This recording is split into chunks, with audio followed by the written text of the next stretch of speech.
Hello, back again, and today rather than teaching you a song, I decided to teach you just some techniques that you can use when playing, when either just jamming, just playing whatever, or if you want to maybe like add in your own solo rather than learning the real one, or whatever, you know, just some things that are useful for a guitar. First thing I want to talk about is not sure what it's actually called, whether it's like some type of blues thing or, you know, it seems really like early rock and roll kind of stuff.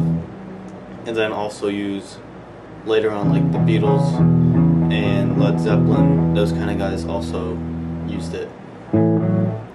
But it's basically you just make a power chord anywhere on the guitar.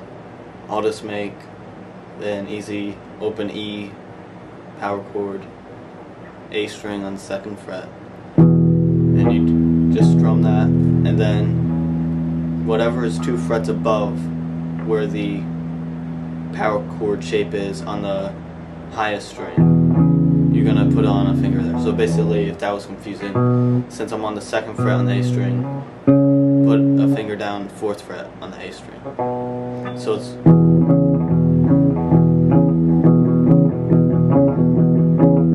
and that shape can be used anywhere, and you can strum it whatever pattern, obviously. So you can just, and then you can also take it, if you have like the ability to stretch pretty far. I would recommend, if you're trying to do like not an open power chord, just a regular power chord somewhere on strings like 3rd fret. This shape is used for Back in the USSR by the Beatles. So you would have 3rd and 5th fret down, and then on the 7th fret you would have to stretch. So that would be pretty hard if you're trying to do it like this. So I would recommend your first finger, obviously on the 3rd fret E string, and then instead of using your 3rd finger, you would use your 2nd finger to make the power chord shape there on the 5th fret A string, and then your pinky on the 7th fret. But obviously, if you got down to like 12th fret, you could do it anyway. So that's a pretty basic thing that you can use for songs, even if it's like, if you whatever, write your own song or covering a song or whatever, just practicing, and you're sick of just doing like, just strumming like an A chord over and over, you could just make an A power chord and do that instead, and it adds a little more like flavor, spice, whatever you want to call it, to it, rather than just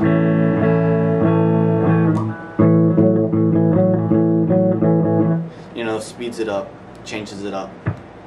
And yeah, so not sure what that's called, boogie woogie, blues, whatever. It's a useful thing. Thought I'd just teach it to you. And something else I think is very useful when you get into the lead guitar soloing aspect is, well, soloing and scales and things like that, because that's pretty much what most solos are made out of, are scales. Sometimes they, you know, might follow the vocals, you know, like try to vocalize with the guitar or something like that, but a lot of times it's just doing some kind of a scale and adding bends and hammer-ons, pull-offs, things like that. So basically, well, I already taught you Iron Man, and I used this one time for Iron Man. So since the song obviously uses the 7th fret on the E string a lot, it would be, you know, you could start there. And now just a basic scale, you go from the 7th fret, 10th fret on the E string still, and then you go to A string, 7th fret, 9th fret, and then D string, 7th fret, 9th fret, G string, 7, 9, and then on the B string, 7, 10, and then the high E string, 7, 10. And then you basically just go crazy with that. You can do whatever, you know, you like.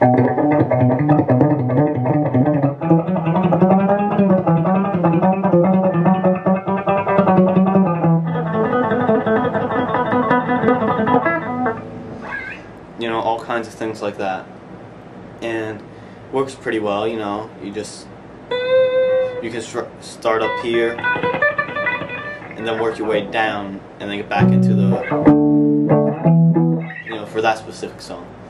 But basically you take that same shape and move it all over the place, and you have like a pre-made solo, like a recipe for a solo. You just need to figure out where to start it to make it sound good with the song. You know, it might be at the 10th fret if the song uses D a lot, or it might start at 3rd fret, uses G a lot. 5th fret if it uses A, doesn't matter. So, you know, like if you using that A,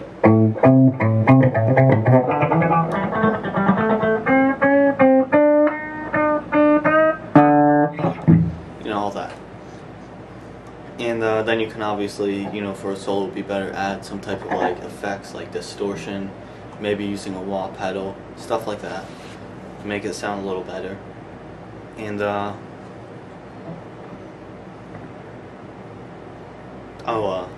one other thing that for some reason people don't do a lot, I guess, because they just feel like, seems like a lot of people just go look at guitar tabs, Google stuff, and just learn songs and don't learn much about the actual guitar.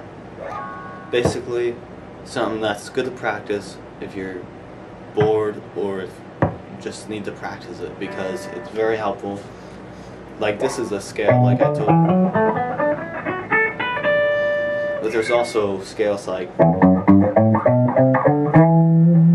and it seems like people don't do that a lot. It's very helpful. Helps you get like acquainted with the guitar, kind of, because it helps you know where the notes are, which helps you then comes up with solos and riffs, things like that. And like, even if you like aren't very good at chords, you're a beginner, you can't make quick switches, and then you're gonna be like, well, now I'm screwed, I can't play. Well, you could, because all you gotta do, you know your scales. You take that same little thing, A, G, C, that was just playing. You can just go A, G, C, until you get a little faster and you can actually do that. See? So, you know, some basic things like just would be helpful, like if you look at piano, because piano basically tells you everything, because you see this is an open E, and if you look at piano over here, it's not on yet, so okay, now it's on. This is an E, so you know that there's not a sharp or flat right here, so it goes right to the F. Same thing on the guitar, goes right to the F right there. And now you see that there is a sharp, F sharp, or a G flat, whatever you want to call it. So you know that's next. You know there's gonna. Sorry about that. My camera cord got disconnected and stopped. So now we're gonna go back looking at this. So not sure really how far it went. So F sharp, G flat, whatever you want to call it. So you know that 2nd fret, F, and now you're on 2nd fret, F sharp or G flat, and then you know it's going to be G, and so on and so forth. So it's really important to know that kind of stuff. Helps you out a lot.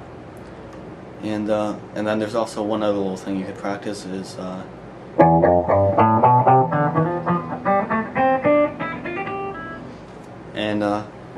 basically that's just going through. You hit all the notes in just those open to the 3rd fret. E, F, G, open A, B, C, D, E, F, G, A, B, C, D, E, F, G.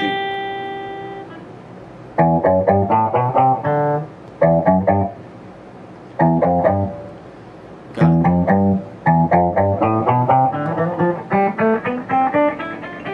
I'll probably just like tab that out or something so you can see it in case you didn't see that clearly. That's basically it, I guess. You know, just practice that stuff and practice your chords. Chords are important.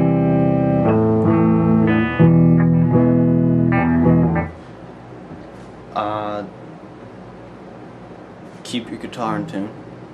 Help. That's it.